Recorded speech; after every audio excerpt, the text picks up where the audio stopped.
ನಾನು first time MP ಆದಾಗ ಉಸ್ತುವಾರಿ ಸಚಿವರಾಗಿದ್ದರು, ಸಿದ್ದರಾಮಯ್ಯ ಸಾಹೇಬರು ಆಗ್ಲೂ ಕೂಡ ಮುಖ್ಯಮಂತ್ರಿ ಆಗಿದ್ರು.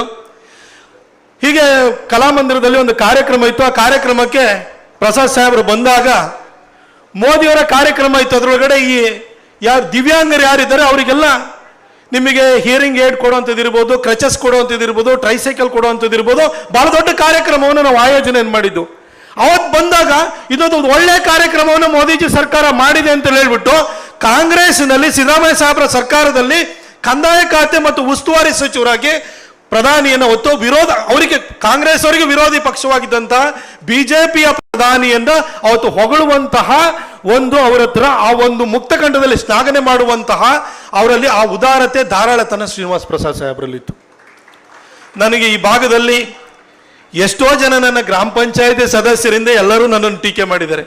ಆದರೆ ನನಗೆ ವೈಯಕ್ತಿಕವಾಗಿ ಶ್ರೀನಿವಾಸ್ ಪ್ರಸಾದ್ ಸಾಹೇಬರು ನನ್ನಿಂದ ಏನೋ ಒಂದು ಸಣ್ಣ ತಪ್ಪೇ ಆಗಿದ್ದಾಗಲೂ ಕೂಡ ನನ್ನ ಹೇಳಿಕೆಗಳೇ ಏನೋ ಒಂದು ರೀತಿಯಲ್ಲಿ ಎಲ್ಲೇನ ಮೀರಿದಾಗ್ಲೂ ಕೂಡ ಕರೆದು ಒಳಗಡೆ ನನಗೆ ಬುದ್ಧಿಯನ್ನು ಹೇಳಿದರೆ ಹೊರತು ಯಾವತ್ತೂ ಕೂಡ ಈ ಭಾಗದಲ್ಲಿ ನನ್ನನ್ನು ಸಾರ್ವಜನಿಕವಾಗಿ ಒಂದು ಸಣ್ಣ ಟೀಕೆಯನ್ನು ಮಾಡದಲ್ಲೇ ಒಂದು ರೀತಿ ನನ್ನನ್ನು ಕೂಡ ಅವರ ಕುಟುಂಬದ ಸದಸ್ಯನೋ ಮಗನೋ ರೀತಿಯಲ್ಲಿ ಕಂಡಿದ್ರೆ ಅದು ಶ್ರೀನಿವಾಸ್ ಪ್ರಸಾದ್ ಸಾಹೇಬರು ಕಂಡಿದ್ದಾರೆ. ಮೊನ್ನೆ ಅವರು ತೀರ್ಕೊಂಡಾಗ ನನಗೂ ನಿಜಕ್ಕೂ ದುಃಖ ಆಯಿತು, ಬೇಸರ ಆಯಿತು. ನನಗೂ ಒಂದು ಕುಟುಂಬದಲ್ಲಿ ನಮ್ಮ ತಂದೆನ ಕಳ್ಕೊಂಡಾಗ ಯಾವ ರೀತಿ ನೋವಾಗುತ್ತೋ ಅದೇ ನೋವು ಶ್ರೀನಿವಾಸ್ ಪ್ರಸಾದ್ ಸಾಹೇಬರನ್ನು ಕೂಡ ಅವ್ರನ್ನ ಕಳ್ಕೊಂಡಾಗ ನನಗೆ ಆಯಿತು. ನಾನು ಸಾಹೇಬ್ರ ಬಗ್ಗೆ ಭಾಳ ದೀರ್ಘವಾಗಿ ಮಾತಾಡ್ಲಿಕ್ಕೆ ಹೋಗಲ್ಲ. ಸಿದ್ದರಾಮಯ್ಯ ಸಾಹೇಬರು ಇದ್ದಾರೆ. ಸಿದ್ದರಾಮಯ್ಯ ಸಾಹೇಬರು ಅವರಿಬ್ಬರದು ಹಳೆಯ ಸ್ನೇಹ ಸಂಬಂಧ.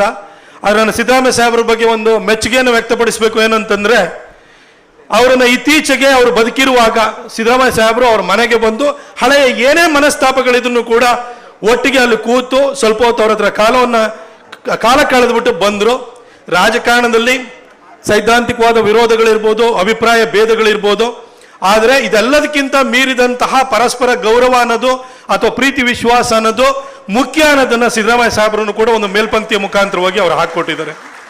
ಹಾಗೆ ಅವರ ಫ್ಯುನರಲ್ ಪ್ರೊಸೆಷನ್ ಇರುವಂಥ ಸಂದರ್ಭದಲ್ಲೂ ಕೂಡ ಮಾದೇವಪ್ಪ ಸರ್ ಅವರ ಆ ವೆಹಿಕಲ್ನಲ್ಲಿ ಡ್ರೈವರ್ ಪಕ್ಕದಲ್ಲಿ ಕೂತ್ಕೊಂಡು ಇಡೀ ಪ್ರೊಸೆಷನ್ ಅಲ್ಲಿ ಬಂದರು. ಯಾಕಂದ್ರೆ ಉಸ್ತುವಾರಿ ಸಚಿವರಾಗಿ ಎಲ್ಲ ಕಾರ್ಯಕ್ರಮನ ಆ ಒಂದು ಅಂತ್ಯ ಸಂಸ್ಕಾರದ ವಿಧಿವಿಧಾನಗಳನ್ನ ಅವ್ರು ನಡೆಸ್ಕೊಡ್ಬೇಕಿತ್ತು.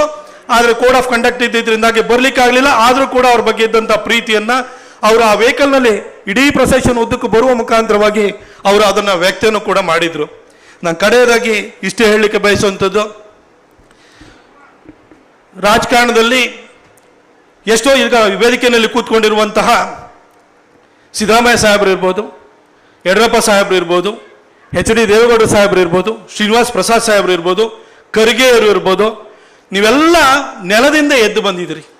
ನಿಮ್ಮ ಸ್ವಂತ ಶಕ್ತಿಯಿಂದ ಬಂದು, ಹೋರಾಟದ ಬಲದಿಂದ ಬಂದು ಇವತ್ತು ರಾಜಕಾರಣದಲ್ಲಿ ಒಂದು ಪ್ರಭುತ್ವವನ್ನು ಸಾಧಿಸಿದಿರಿ, ರಾಜ್ಯವನ್ನು ಆಳಿದಿರಿ, ಆಳ್ತನೂ ಕೂಡ ಇದ್ದೀರಿ. ಬಹುಶಃ ನಿಮ್ದೇ ಲಾಸ್ಟ್ ಜನರೇಷನ್ ಅಂತ ಅನ್ಸುತ್ತೆ. ಸ್ವಂತ ಶಕ್ತಿಯಿಂದ ಮೇಲೆ ಬಂದು ರಾಜಕಾರಣದಲ್ಲಿ ಒಂದು ಅಧಿಕಾರದ ಸ್ಥಾನವನ್ನು ಹಿಡಿದು ಜನರ ಬಗ್ಗೆ ಯೋಚನೆಯನ್ನು ಮಾಡಿ ಒಳ್ಳೆ ಕೆಲಸನೂ ಮಾಡುವಂಥದ್ದು. ಈಗ ಇತ್ತೀಚಿನ ಜನರೇಷನ್ ಎಲ್ಲವೂ ಕೂಡ ಒಂದಿಲ್ಲ ಒಂದು ಶಕ್ತಿಯನ್ನು ಪಡ್ಕೊಂಡು ರಾಜಕಾರಣಕ್ಕೆ ಬರ್ತಾರೆ. ಅದರಲ್ಲಿ ನೀವೆಲ್ಲರೂ ಕೂಡ ಸ್ವಂತ ಶಕ್ತಿಯಿಂದ ಬಂದಿರುವಂಥವ್ರು. ನೀವು ಯಾವತ್ತೂ ಕೂಡ ನಮಗೆ ಮೇಲ್ಪಂಕ್ತಿಯಾಗಿ ದಾರಿದೀಪವಾಗಿ ಇರ್ತೀರಿ ಅಂತ ನಾನು